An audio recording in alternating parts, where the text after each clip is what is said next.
छत पे बोलल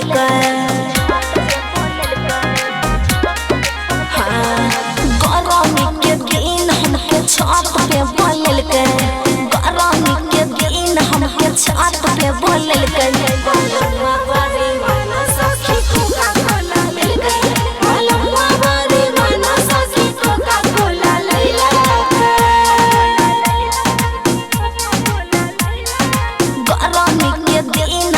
छत पे बोलल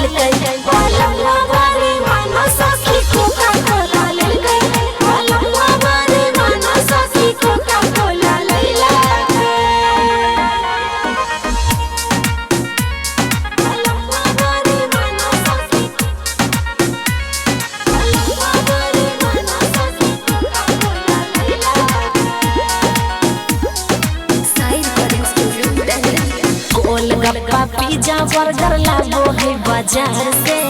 रूठ जई हम तमनाबो है प्यार से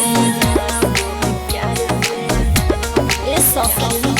गोलगप्पा पिज्जा बर्गर लाबो है बाजार से रूठ जई हम तमनाबो है प्यार से आबो है पसीना तब बेनिया डोलल आबो है पसीना तब बेनिया डोलल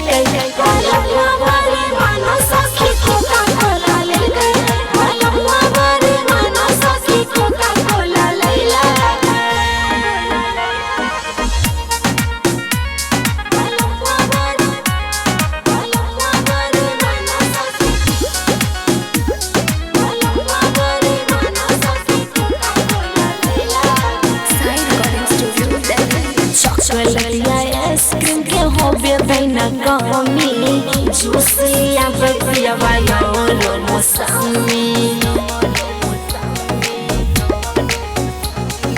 चॉकलेट